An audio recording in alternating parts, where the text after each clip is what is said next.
الحمد للہ وکفا والصلاة والسلام علی عباده الذین اصطفا، خصوصاً علی افضلہم وخاتم النبیین محمد الامین وعلی آلہ وصحبہ اجمعین. اما بعد فقد قال اللہ تبارک وتعالی کما ورد فی سورۃ الصف. اعوذ باللہ من الشیطان الرجیم، بسم اللہ الرحمن الرحیم. هو الذي أرسل رسوله بالهدى ودين الحق ليظهره على الدين كله ولو كره المشركون. يا أيها الذين آمنوا هل أدلكم على تجارة تنجيكم من عذاب أليم تؤمنون بالله ورسوله وتجاهدون في سبيل الله بأموالكم وأنفسكم ذالکم خیر لکم ان کنتم تعلمون. یغفر لکم ذنوبکم ویدخلکم جنات تجری من تحتها الانہار ومساکن طیبۃ فی جنات عدن ذالک الفوز العظیم. واخری تحبونها نصر من اللہ وفتح قریب وبشر المؤمنین.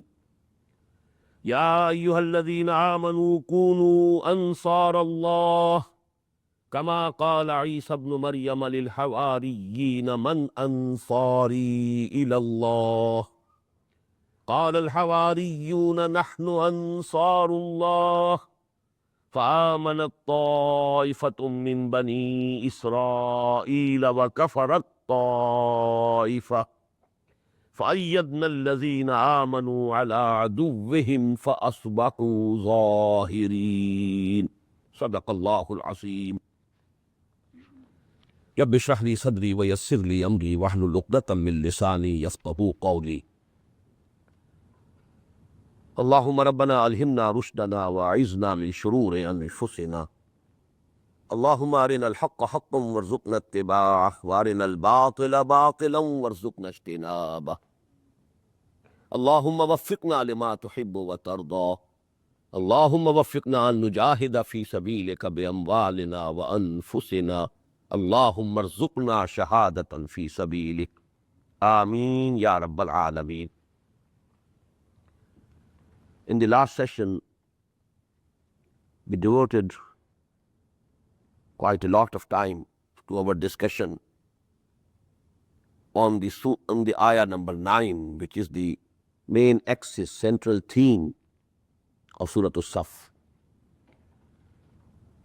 But I want to discuss this ayah from another angle, and that is the angle of finality of prophethood or finality of the messengerhood of Allah. We believe that Muhammad sallallahu alaihi wasallam is the last prophet, last messenger of Allah. This is an article of faith, inevitable. So much so that whosoever believes that there can be or there was any prophet after Muhammad sallallahu alaihi wasallam is outside the pale of Islam. He becomes a non-Muslim. It's an agreed upon issue. There's consensus on it. But this fidelity of prophethood or messengerhood of Allah has two aspects. One has a legal bearing, and because it has a legal bearing, it has occupied the attention of the Ummah. The other aspect, which is more important, has, so to say, been ignored.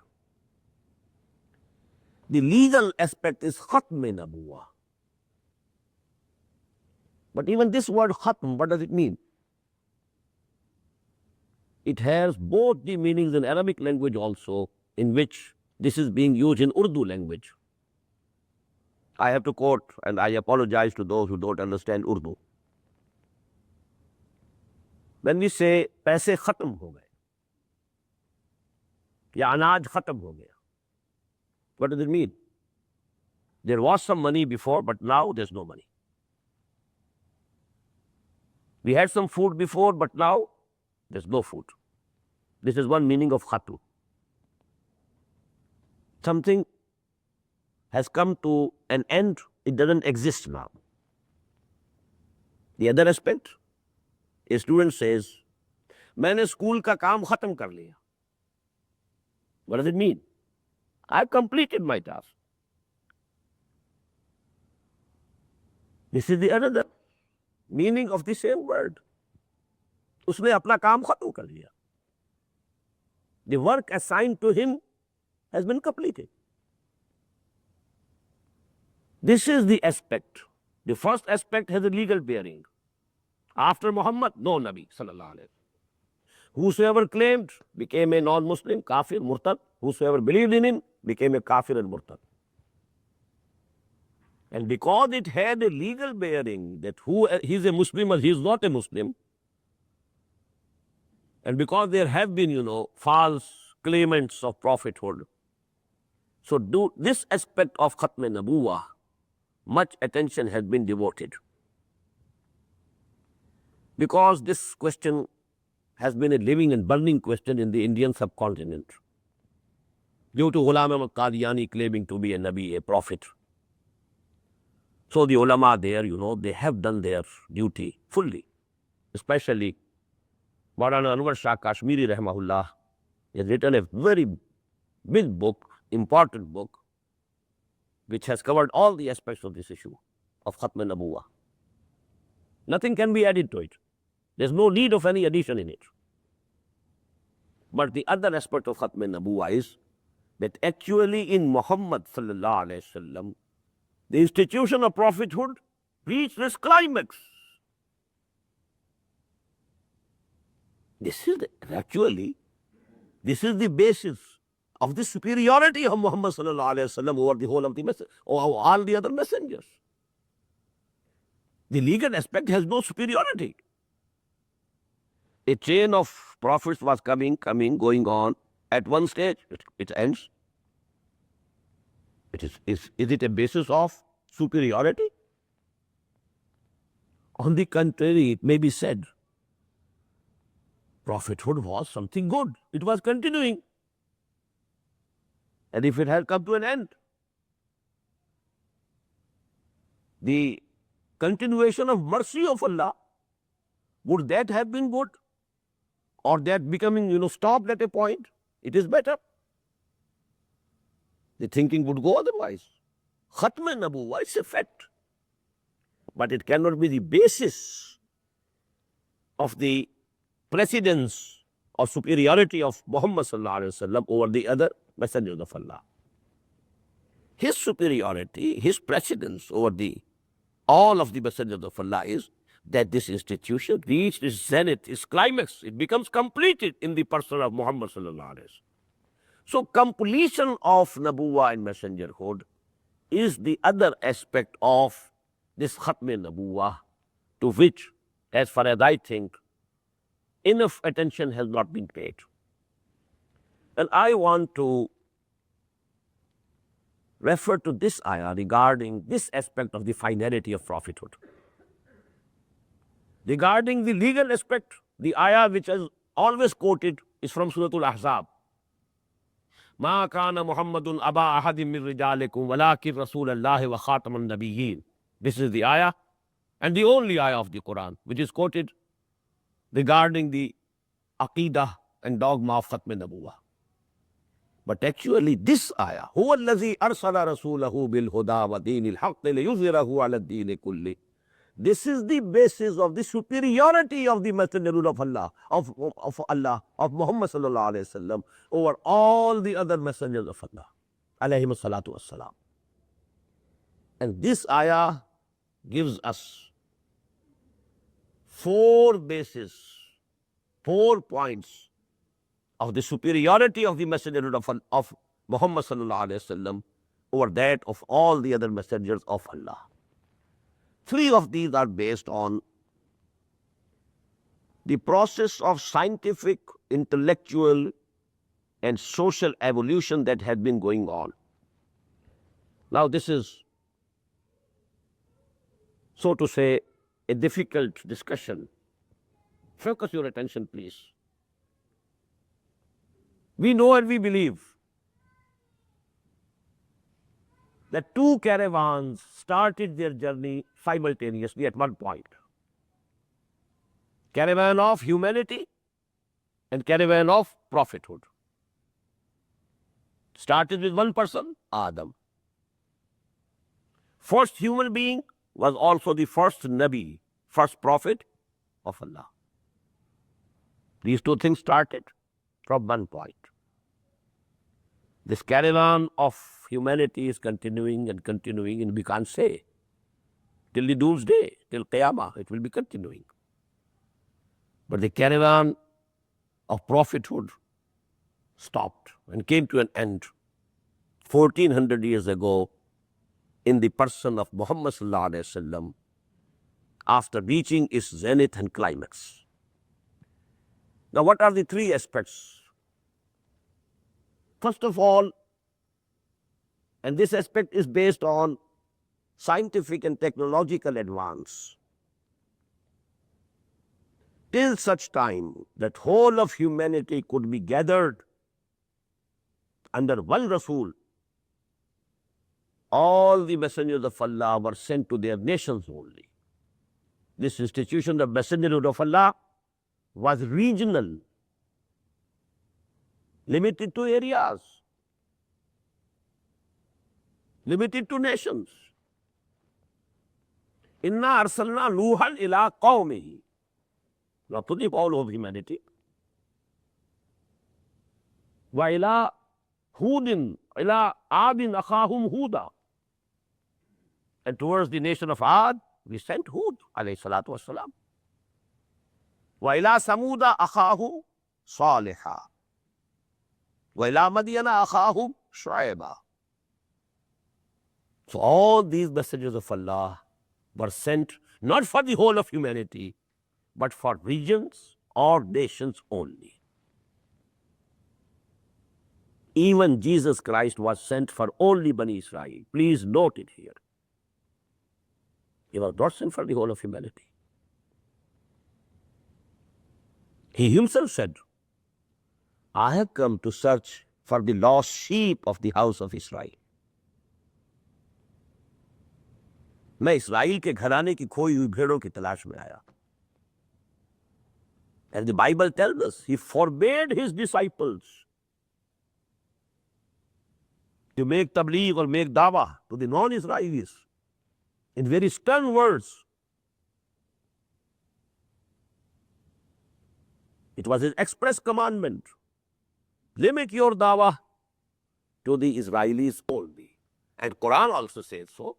وَرَسُولًا إِلَىٰ بَنِي إِسْرَائِيلِ. He was a messenger for Bani Israel, not the whole of humanity.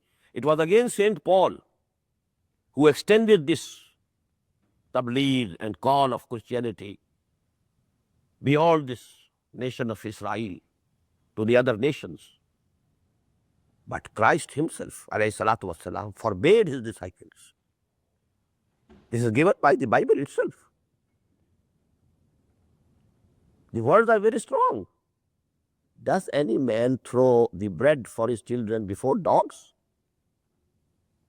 These are the words that he used, according to the Bible. I think there is something, some change has been made.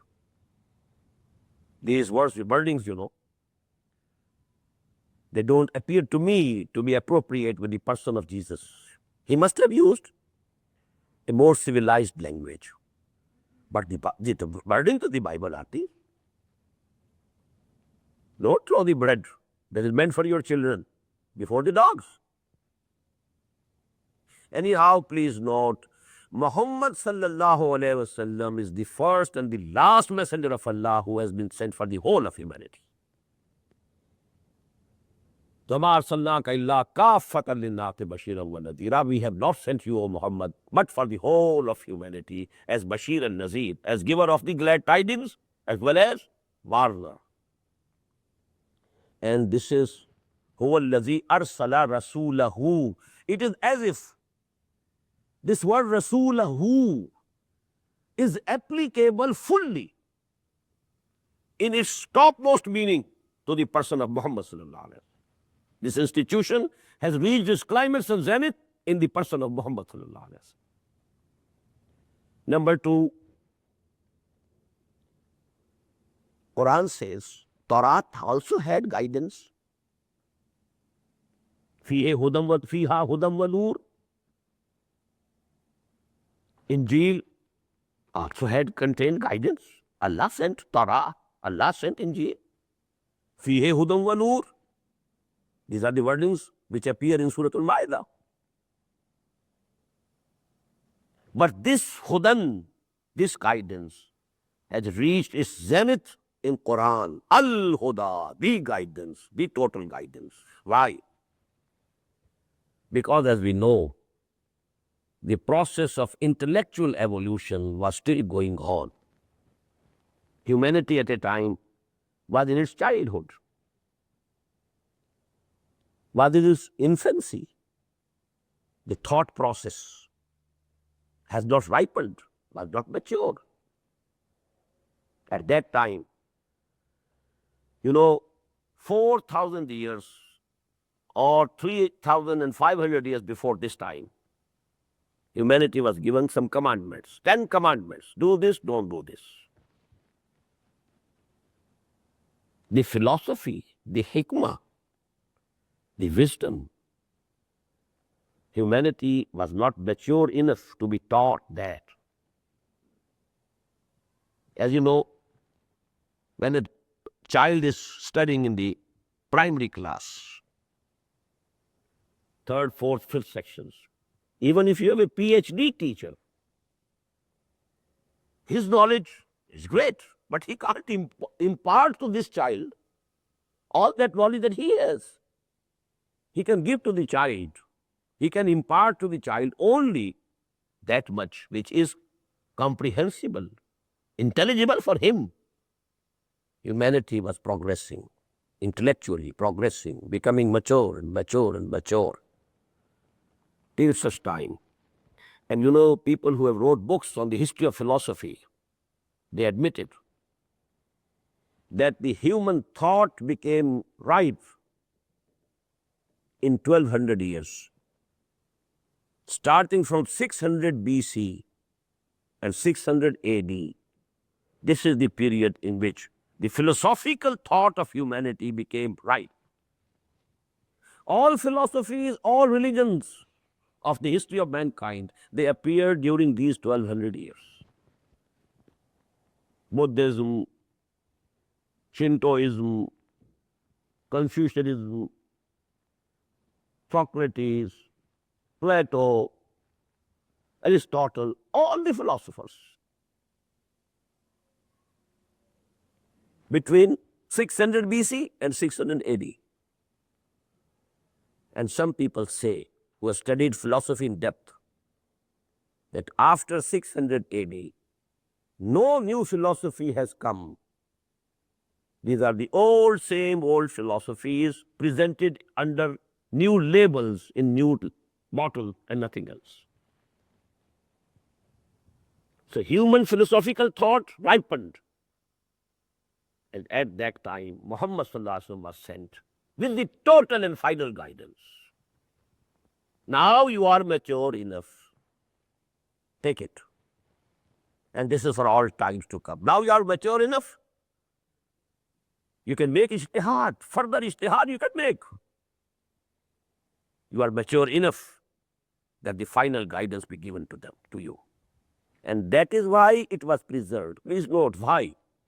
Why was Torah not preserved? If Allah wanted to keep it preserved, could it be destroyed? Could there be any change in its text? If Allah wanted so, why didn't He want? If Allah wanted to keep Bible preserved, could it be lost?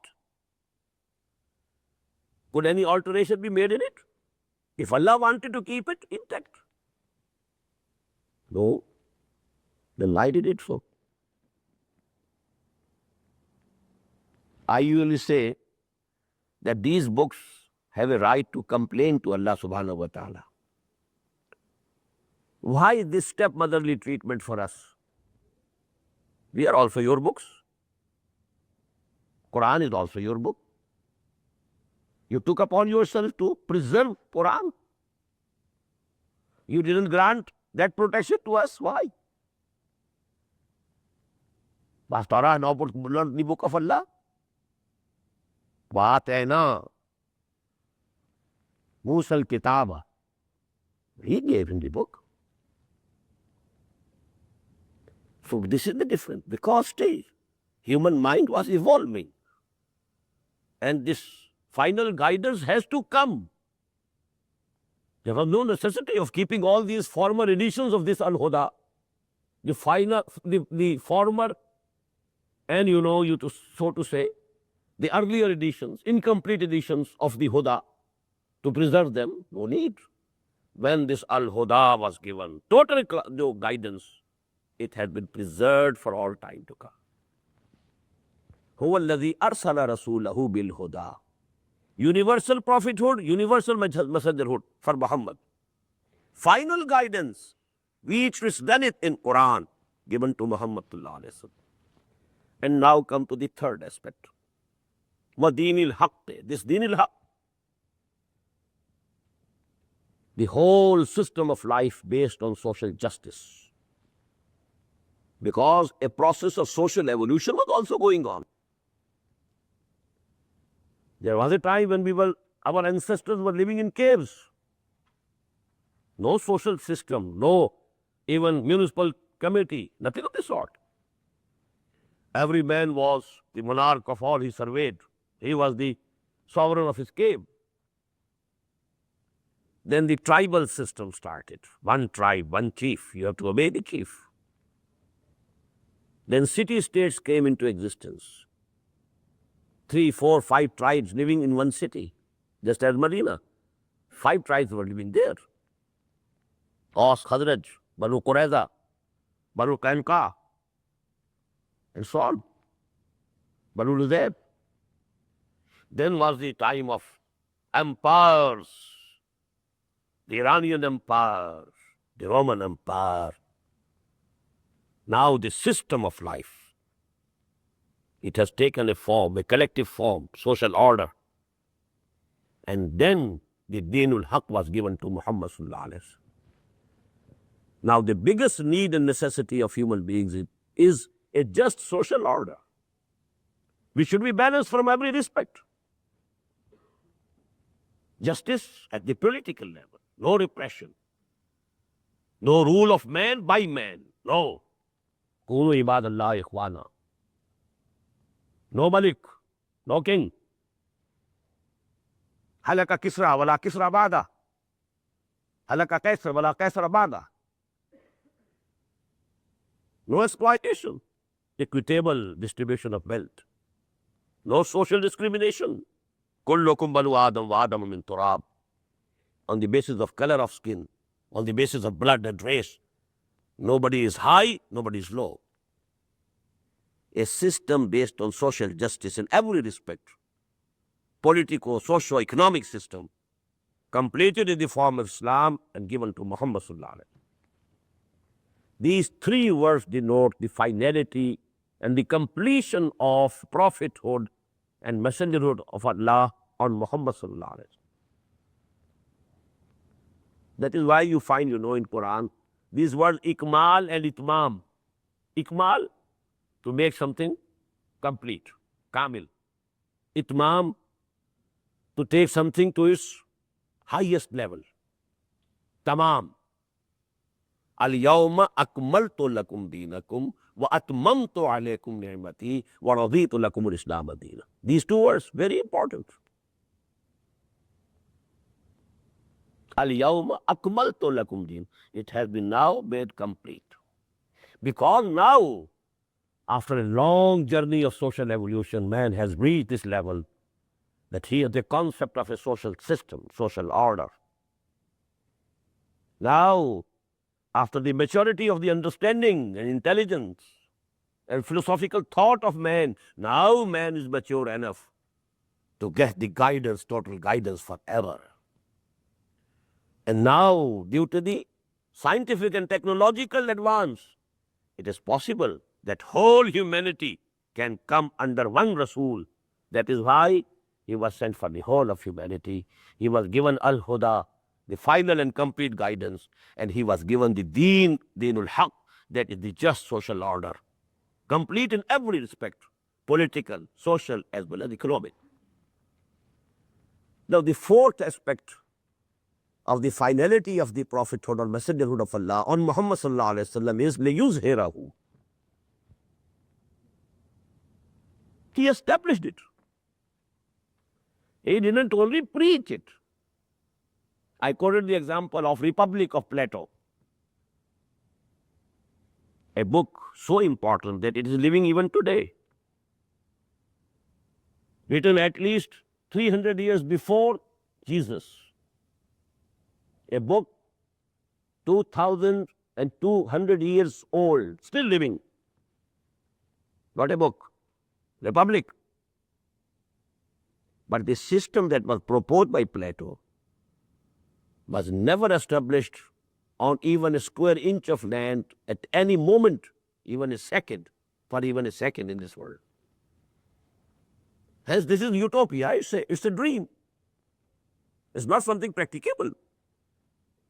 In the same way, had Muhammad sallallahu alaihi wasallam given the whole socio-economic system in the form of a book only, it couldn't become an argument. The argument it could be, and it has become, because he established it. He could show a model. It's not a utopia. It's not something impracticable. It's practicable. Even the enemies of Islam, they have to admit that at least for 30 long years after Muhammad sallallahu alaihi wasallam, that system was established in toto. No change whatsoever. And that is why the Prophet himself called it Khilafa ala minhajin nubuwa, Khilafa in the footsteps of Nubuwa. The same system. While democracy, the dream of which was seen by Plato, never existed. Even the democracy of Voltaire and Rousseau never established up to this time. Nobody can say that democracy has been established. If you think this is democracy in America, it's a big folly. It's the dictatorship of the capitalist.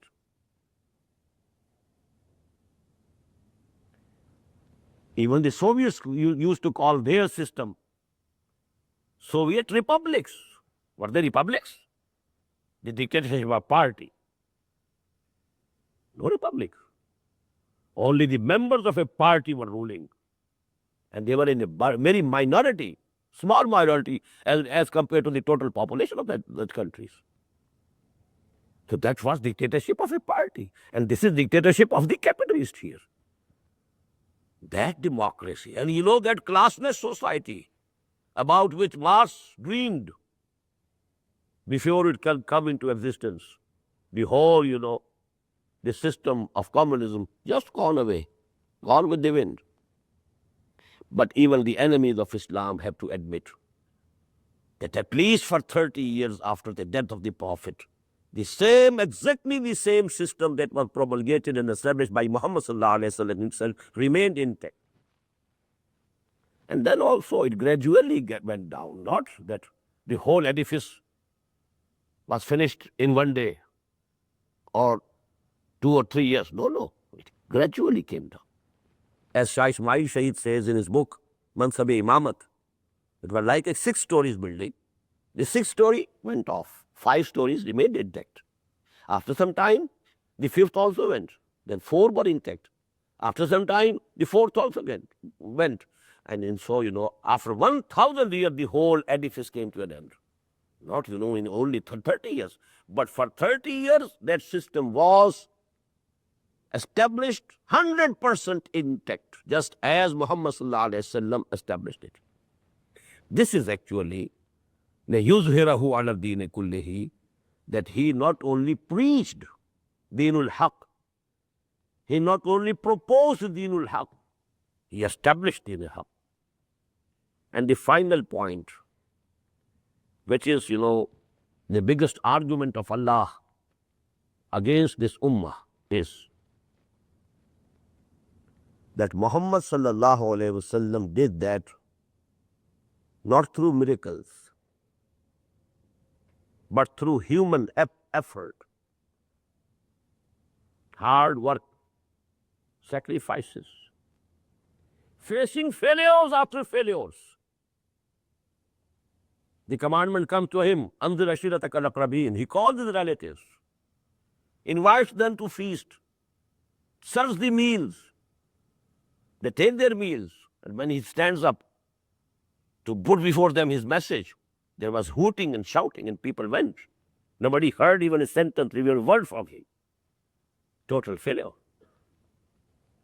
Then after some days, again, meals were served. This time they felt some shame that we have taken meals for twice. Now let us listen what he has to say. But what was the outcome?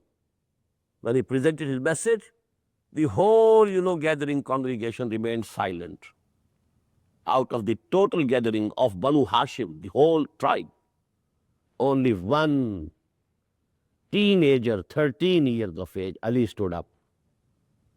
Although I am the youngest of all, although I am the weakest of all, but I will help you. And the whole congregation laughed. Look to him. He is going to change the destiny of human race. And he is his supporter. Qadi.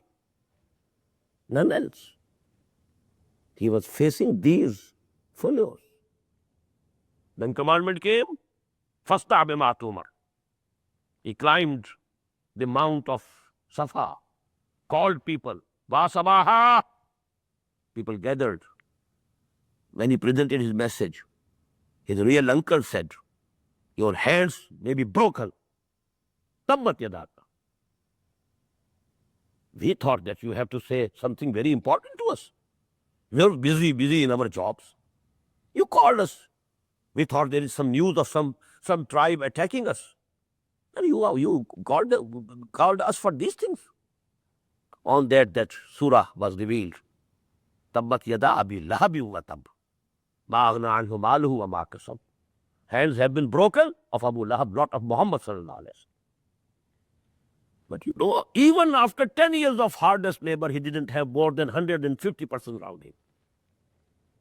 People calling him a shair, a sahir, majnoon, kazzab, mashhoor. Not even sahir, mashhoor. So actually, what Muhammad accomplished, sallallahu alaihi wasallam, he accomplished through hard work, hard labor, facing failures, all the disheartenings, frustrations, griefs and sorrows. Quran says, وَلَقَدْ نَعْلَمُ أَنَّكَ يَضِيقُ صَدْرُكَ بِمَا يَقُولُونَ. Oh Muhammad, we very well know, sallallahu alaihi wasallam, that you are grieved by listening what they are saying about you. فَاصْبِرْ عَلَى مَا يَقُولُونَ وَاهْجُرْهُمْ هَجْرًا جَمِيلًا. Have patience. Bear it with forbearance. Whatever they are saying, take it. So this was the condition. As I quoted, previously, when there was nothing to eat for Bani Israel, man and salwa were given. When there was nothing to eat for Muhammad and his family, which was there in the Shebe Hashim, Shebe Bani Hashim, nothing was given. No man, no salwa. Go hungry for days and days. When there was the battle of Ahzab, Muhammad and his companions, they had tied stones to their bellies. Lest, our backs give way, we collapse. No man, no salwa. Bear it. Take it. You have to pass through it. In the streets of Taif, stoning. Body of Muhammad bleeding, sallallahu alaihi wasallam. Take it. Have it. So that your ummah should not be able to say after you that what Muhammad did was through miracles. How can we do it? Miracles could come at every step for Muhammad sallallahu alaihi wasallam. Were the Bani Israel more dear to Allah than Muhammad and his companions? Sallallahu alaihi wasallam wa radiyallahu ta'ala anhum. No. But because the Ummah has to do this work again, miracles can be sent for messengers of Allah, for prophets of Allah, for not common people. They will have to do it through hard work and struggle and sacrifices and hardships. So you, O Muhammad sallallahu alaihi wasallam, and you, O companions of our Prophet, you also do it through hard work and hard labor and sacrifices and bearing all the hardships, even giving your lives. Only life of Muhammad sallallahu alaihi wasallam was not lost in this struggle. His blood did fall on the earth. Twice, at least. It was absorbed in the sands of Taif as well as in the sands of Uhud. Twice his blood spilled. So this is, 5 aspects of the finality of the institution of prophethood and messenger of Allah. Number 1, he is the only messenger of Allah sent for the whole of humanity. This is based on the advance of technology and science. Because now the whole world has really become one. The whole humanity can really be gathered under one banner. Before Muhammad, it was impossible. The distances were great. How could the message of Abraham reach China? Impossible. But now it had become possible. Number 2, the Hudan, فَإِمَّا يَأْتِيَنَّكُم مِّنِّي Hudan, that Hudan became Al-Huda. Total guidance. Why? Because now the humanity had become enough mature intellectually that it could be given the total and eternal guidance. Before that, it couldn't be given. I shall refer to a quotation of Bible, inshallah, tomorrow. That's very important regarding this point. Thirdly, he was given the Deenul Haqq, the whole complete system of life. Because now the social evolution of humanity has reached a level when actually a total life system of life, the concept of a system of life that had emerged. And now it was the necessity that a total system of life be given to Muhammad sallallahu alaihi wasallam. Number 4, he not only preached it theoretically, he not only described the politico-socio-economic system of Islam in his book, he actually established it so that it couldn't be said that it is impracticable. It's very good. It sounds very nice. Oh, it's very beautiful. But it's impracticable. It can't be implemented. It can't be established. No, he established it. Number 5, the process of establishment of Deen of Allah, that was not through miracles. The miracle of Muhammad is Quran, and Quran is preserved, that he gave to his ummah when he departed. He said in the last sermon on the departing Hajj, قَدْ تَرَكْتُ فِيكُمْ مَا إِنْ اعْتَصَمْتُمْ بِهِ لَنْ تَضِلُّوا أَبَدًا كِتَابُ اللَّهِ. O Muslims, I am departing. He said during that Hajj that I don't think we shall be able to meet again here. خُذُوا أَنِّي مَنَاسِكَكُمْ فَإِنِّي مَقْبُوضٌ. Learn from me this manasik of Hajj, because I am going to be maqbool. My life, may Allah subhanahu wa ta'ala take it.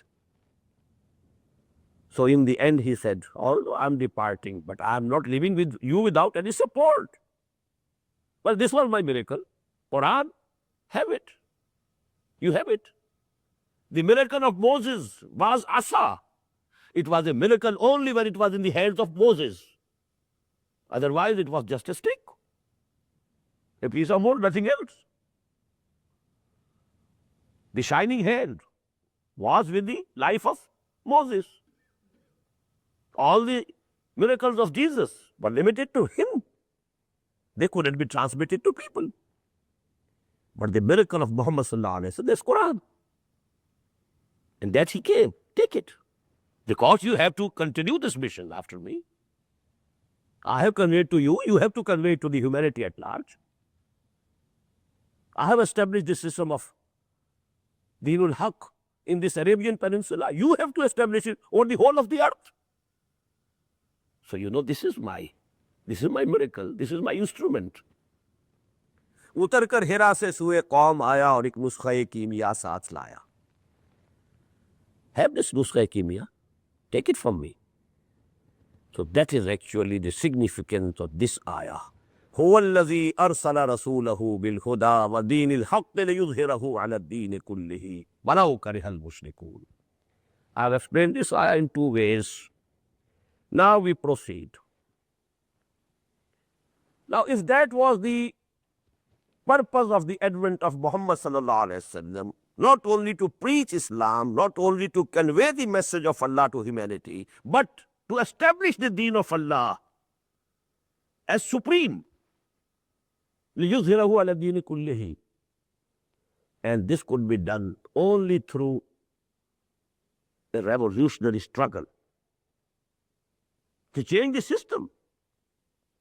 If you change the system monarchy to democracy, you need a revolution. If you change the system of capitalism to communism or socialism, you need a revolution. If you want to change the system of the obedience to kings or the obedience to the public, to the obedience to Allah, you need a revolution. And for that you need a party which should wage jihad. That is why now we have this full text now.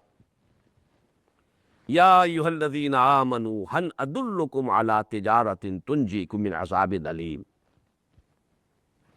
O you who profess to believe in Muhammad and believe in Allah sallallahu alaihi wasallam. Hal adullukum ala tijaratin. Should I lead you? Should I guide you?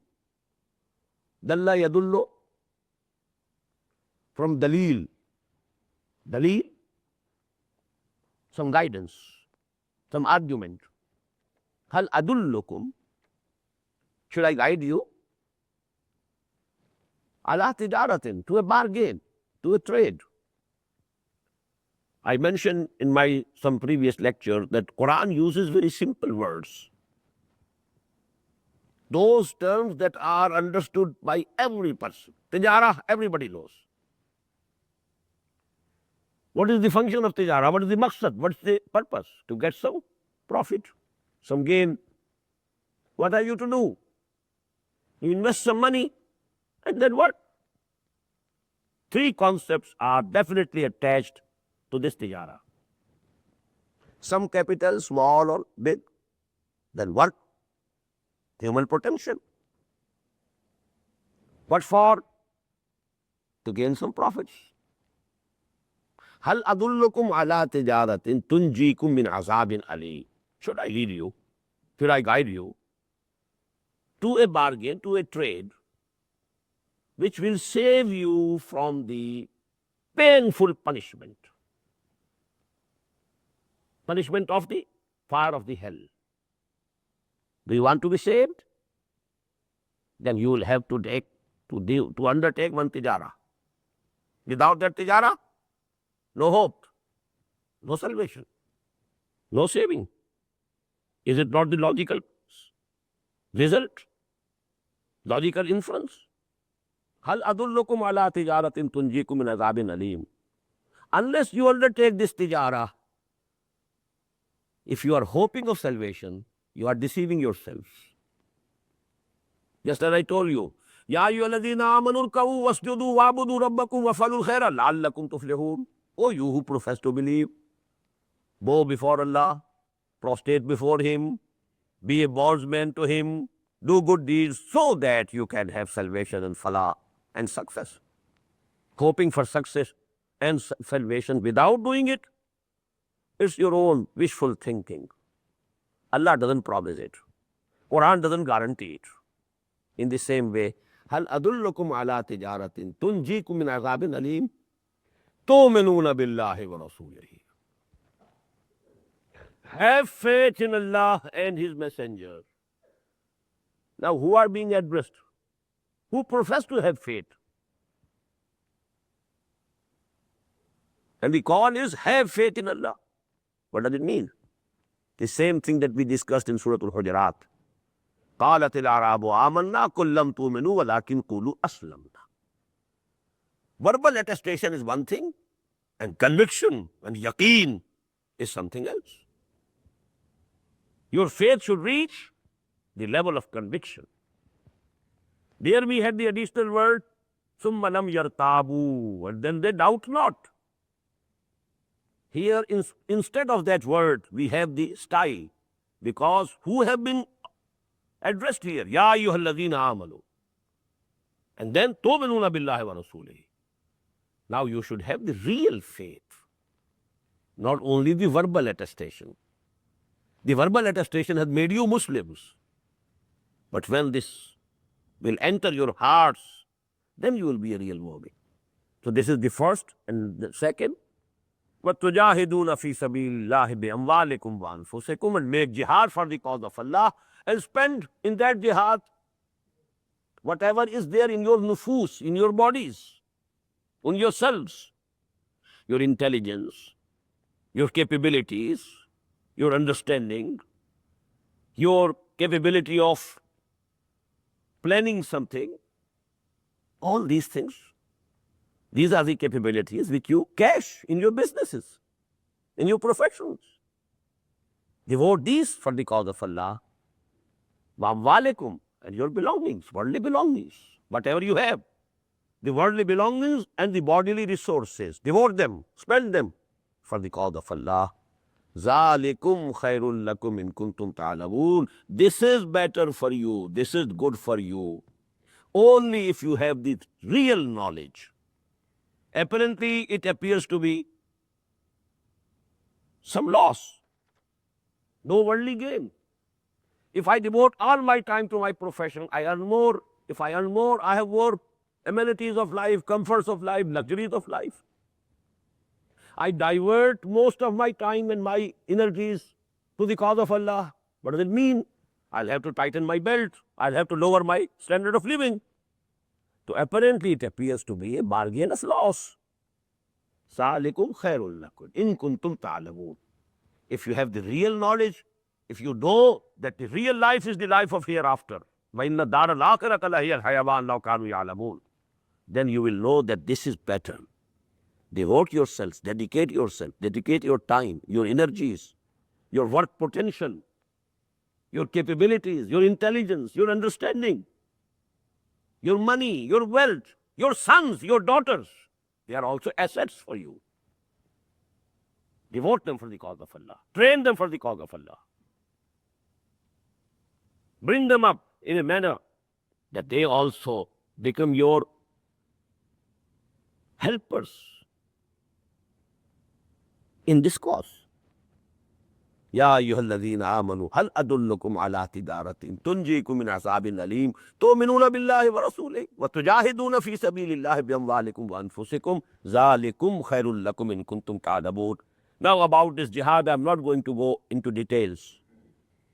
I spoke for about 1 hour during this series of lectures also. What is jihad? 9-storied building. And the 9th and the topmost story is qital fi sabilillah. Jihad, struggle. Struggle against your own baser self. Al-mujahidu man jahada nafsahu. From here it will start. Struggle against Shaitan and his armies. Struggle against the social pressures of a society which is going on wrong path. Then struggle to propagate the message of Allah, its wisdom, to the intellectuals, to the brain trust, to the common people.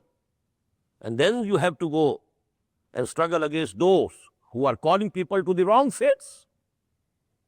There are Qadianis calling towards Qadianiya. There are Baha'is calling towards Baha'iyya. There are the Christian missionaries converting Muslims in Muslim countries. Conversion going on in Pakistan, in Indonesia. So you have to meet them in their own elements. Then to establish the deen of Allah, you have to challenge the system. You have to challenge the vested interest. You have to undergo that period of passive resistance. Then you challenge the system. And when you challenge the system, there may be that you have to go to war, risking your life. At that level, this jihad becomes qital fi sabili.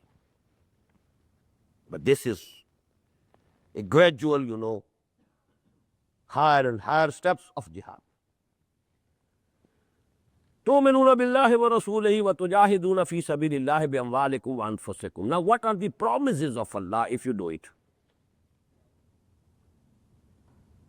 If you don't do it, if you hope for salvation, it's your own wishful thinking. But if you do it, number one, يَغْفِرْ لَكُمْ ذُنُوبَكُمْ. He will forgive you your sins, your shortcomings, your mistakes. وَيُدْخِلْكُمْ جَنَّاتٍ تَجْرِي مِنْ تَحْتِهَا الْأَنْهَارُ وَمَسَاكِنَ طَيِّبَةً فِي جَنَّاتِ عَدْنٍ. And He will make you enter those gardens underneath which canals are flowing. And the residential gardens, very nice gardens, residences, fi jannati adl, in the residential gardens of Adl. ذَلِكَ الْفَوْزُ الْعَظِيمُ.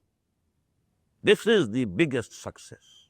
This is the real success. And this should be the goal in waging jihad. Additional, success in this world is something additional. وَأُخْرَى تُحِبُّونَهَا, second promise. And another thing which you like, which you love very much. And Imam Razi says, in these words actually, there is a denouncement. To long for success in this world is actually based on human weaknesses. What Allah wants is only you spend whatever you have for my cause, that's all, you are successful. And you must think that the real success is Jannah, not the success here. How many prophets went, from this world unsuccessful according to our standards of thinking? But can we declare them? Can we call them unsuccessful? What could Hazrat Nuh do? The whole nation drowned before his eyes. His own son drowned. What could Hazrat Hud do? The whole nation of Ad exterminated. What could Jesus do? People, for their part, the Jews hanged him. It's this different story that Allah raised him to heaven. But could he have any success here? At least in that part of his life? What could Moses do? Although Allah subhanahu wa ta'ala gave him a success through miracles only, that who could take the Bani Israel out of Egypt, the bondage of Egypt. But when there was a call, now you go to war for the cause of Allah. The whole Ummah, Bani Israel, replied, no, we are not going to do it. Go you and your Lord. فَذَهَبْ أَنْتَ وَرَبُّكَ فَقَاتِلَا إِنَّا هَاهُنَا قَاعِدُونَ. Go you and your God, your Allah. You made jihad for the cause of Allah. You, first of all, you defeat these people, turn them away from this land, then we shall enter this land. We are not going to risk our lives. He was so much disappointed, despaired, that he prayed to Allah. This is all in Quran, in Surah Al-Ma'idah. Oh Lord, فَفْرُقْ بَيْنَنَا وَبَيْنَ الْقَوْمِ الْفَاسِقِينَ. رَبِّ إِنِّي لَا أَمْلِكُ إِلَّا نَفْسِي وَأَخِي فَفْرُقْ بَيْنَنَا وَبَيْنَ الْقَوْمِ الْفَاسِقِينَ. Oh Allah, I don't have any authority except on my own life and my brother Harun. The whole nation is giving a flat reply, not ready to go to war. So please now, separate us from this Qawmul Fasiqeen. We don't want to live with them now. That was the condition of Hazrat Musa alayhi salam. Could he have any success? So change the level and criteria and the concept of success. The success for a Muslim is only that he has done his duty. That's all. If he is declared successful on the Day of Judgment, he is successful. Even a single person might not have heard his call or accepted his call. Nothing to him. No blame on him. If he, throughout his life, remained calling towards the path of Allah, well, he is successful. As we read, in Surah Al-Taghabun, ذَلِكَ يَوْمُ التَّغَابُنِ. That is the day when it will be decided who succeeded and who failed. The success is the success of that, the other world, the life hereafter. But this ayah was revealed in the later part of the 5th year after Hijrah. Allah subhanahu wa ta'ala had tested the Muslim Ummah and Sahaba Ikram, Rizwanullahi ta'ala alayhim ajma'een. Muhammad and his companions, Muhammadur Rasulullah wallazina ma'ahu wa shidda'u alal kuffari ruhama'u bainahum. They passed through all the hardships, the 12 years of Makkah, then Hijrah, leaving their homes and hearts and the graves of their ancestors, and leaving back even the haram of Allah, Kaabatullah, and leaving their families at the mercy of the wolves of Makkah. They went, they made Hijrah, then they fought for the cause of Allah. They laid down their lives. 14 in Badr, 17 Uhud. After Ahzab, Allah declared, now you have passed the test. Ukhra tuhibbunaha. Now we are giving you a great tidings, which you will very much like. Nasrum min Allahi wa fathun qareeb. Now the help from Allah is at hand, and victory is going to kiss your feet very soon. And this is what happened. After Ghazwatul Ahzab, the battle of Ahzab, the Prophet had told the Ummah, the Muslims, لَن تَغْزُوكُمْ قُرَيْشْ بَعْدَ عَامِكُمْ هَذَا وَلَكِنَّكُمْ تَغْزُونَهُمْ. Now, the power of Quraysh has been exhausted. They will not be able to attack you again. Now the initiative will be from your side. Now we shall go towards Makkah. And this happened in the very next year, in the 6th year, when the Prophet and his companions, 1,400 of them, they went to Makkah for Umrah. And then the Treaty of Hudaybiyah was concluded. And Allah subhanahu wa ta'ala revealed the ayah, Inna fatahna laka fatham mubina. We have given you a very clear victory, O Muhammad sallallahu alaihi wasallam, and all companions of the Prophet, radiyallahu ta'ala adma'in. So this is actually additional promise of Allah. The basic promise, if you have real faith, if you make jihad, if you spend everything Allah subhanahu wa ta'ala has given you for the cause of Allah, the real success is the success of the hereafter. يغفر لكم ذنوبكم ويدخلكم جنات تجري من تحتها الأنهار ومساكن طيبة في جنات عدن ذلك الفوز العظيم.